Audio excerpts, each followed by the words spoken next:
Hello, everybody.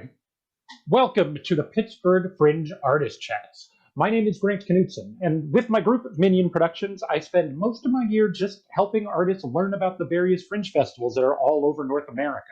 But today we are learning more about the shows that are coming up in the Pittsburgh Virtual Fringe, happening May 6th to 9th, including this show right here. Can you introduce yourself for everybody? I'm Alan Irvin, one of the founders of Brawling Bard Theater. That's wonderful. And what is the title of this year's show from Brawling Bard? Our show is the comedy of Zoom errors. Nice. And I've been giving everybody a chance to just do their elevator pitch for the show. And that's like you were at a festival in person and you were just walking up and down, flyering the lines, trying to, convince people to come in and buy those tickets so that you can all afford to eat tomorrow or something. So if you just had 20 or 30 seconds to give us a good marketing pitch for the show, what would you say? Well, Brawling Bard is going to do an adaptation of Shakespeare's The Comedy of Errors, but it's on Zoom. So all those delightful things we've come to appreciate about being on Zoom or any online platform will probably show up in some form or another. Yes, I love that. We, do the classics with a very, very timely bit of anxiety that we all get to deal with much of the week. Yeah. Oh, I like that.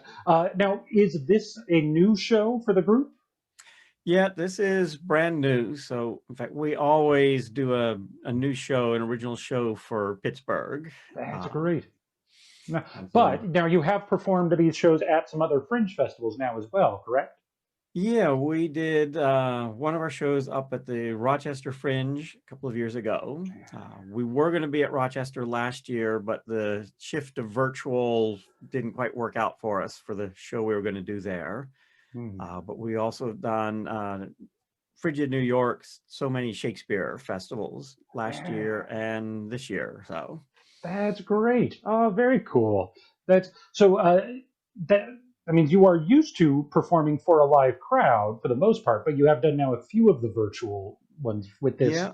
style. What would you say?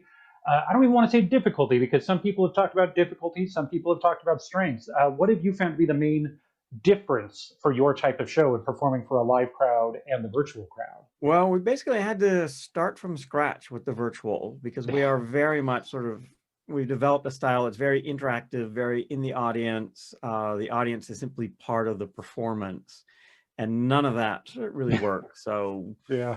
for last year's virtual, what we had to do was just scrap what we were in the middle of rehearsals on. Oh, And we went back to our first two shows were much more typical sort of proscenium fourth wall. So we started with those, and then we started to take that same creative vibe into Zoom and explore, well, wait, we can do this.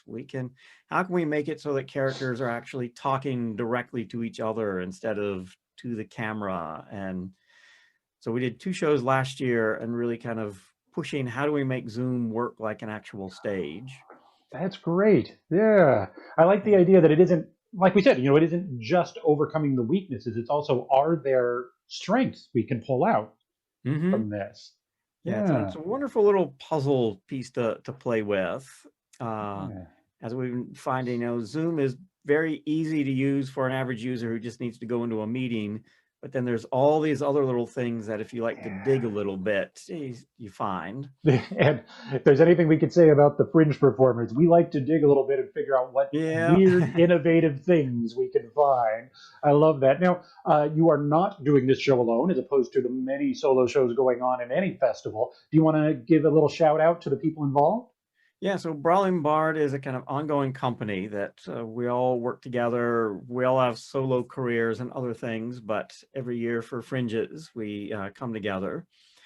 So there's me, Tanya Lynn, who's the other co-founder. And when we're doing live shows, we usually have a lot of fight action, and Nice. she's our in-house choreographer. Adam Rutledge, who also does a lot of our fight stuff. Michael Makita, who is kind of a magician and sideshow performer.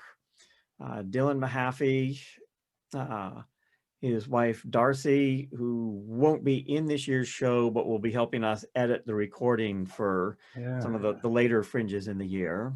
And And Ramat is our other performer. So there's, in this show, 6 on-screen performers and me directing and sort of coming in mostly in voiceover stuff as things start to go wrong. Oh, nice. That's great. And that's a big, for basically a Shakespeare style show, that's a big collection of different performance styles coming from the different artists. I love that. It kind of Yeah. shows us that maybe we aren't in for a completely typical Shakespeare performance.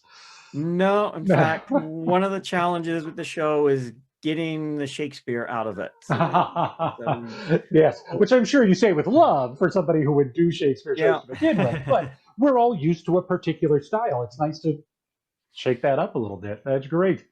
So we are running short on time there, but I always like to end by reminding people that this is a fringe festival. And one of the fun parts of that, whether it is virtual or live, is that you just have all these different styles, genres, types of performers, people that are in there that you could go binge watch, say, 5, 10 shows in a day or two and just see all this fun, unique stuff in a row that you did not expect. So in that vein, is there another show in the festival that you are particularly excited to catch?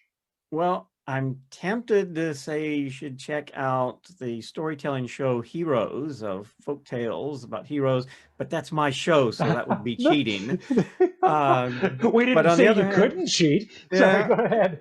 but there is a solo version of Richard II, which looked intriguing today. So I think that will probably be on my list as a Yes, Shakespeare person. Yeah.